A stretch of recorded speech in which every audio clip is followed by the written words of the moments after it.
Analysis: Trump's airstrike on ISIS in Somalia and implications for marginalized communities.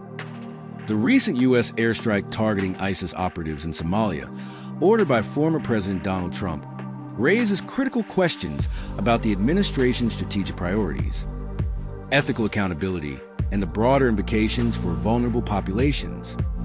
Below is an analysis structured around key themes. 1. Military action without congressional authorization. Trump's decision to authorize the strike aligns with his historical preference for unilateral executive action over congressional oversight. While the Somali government acknowledged the operation as part of a strong security partnership, the lack of explicit congressional approval reflects a recurring pattern of bypassing legislative checks. This approach risks normalizing executive overreach, particularly in conflicts involving regions like Somalia, where U.S. involvement has been inconsistent but increasingly militarized.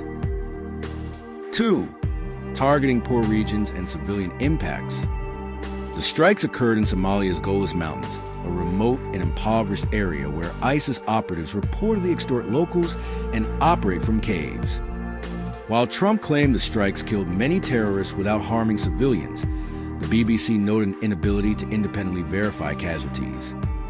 Critics argue that such operations disproportionately affect poor communities already destabilized by extremist groups like ISIS and Al-Shabaab. The Somali branch of ISIS, formed by defectors from Al-Shabaab, relies on local exploitation, meaning military strikes risk exacerbating humanitarian crises without addressing causes like poverty and governance failures.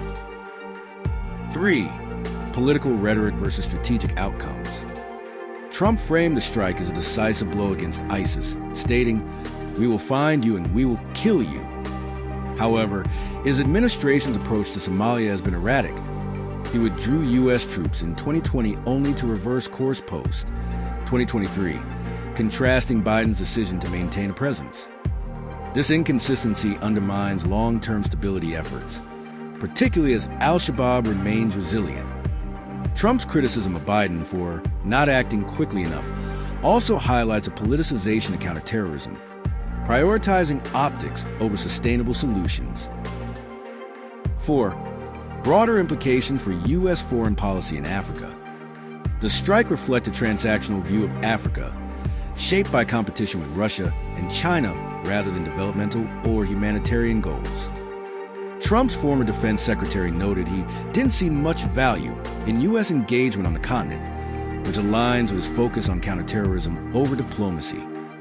This risks reducing African nations to battlegrounds for geopolitical rivalries, further marginalizing impoverished populations. 5. Domestic parallels, militarization, and marginalized communities. The user's concern about potential executive orders targeting black communities mirrors critiques of militarized policies abroad. While the search results do not explicitly mention domestic actions, the administration's willingness to deploy force in impoverished regions abroad raises ethical parallels. Military solutions to complex socio-political issues, whether in Somalia or U.S. cities, often neglect systemic inequities, reinforcing cycles of violence and disenfranchisement. Conclusion: a need for holistic strategies. The Somalia strike underscores a pattern of prioritizing militarized responses over addressing structural inequities. For marginalized communities, both globally and domestically, this approach risks perpetuating harm. A real move requires shifting from reactive force to proactive investments in governance, economic development, and anti-extremism programs.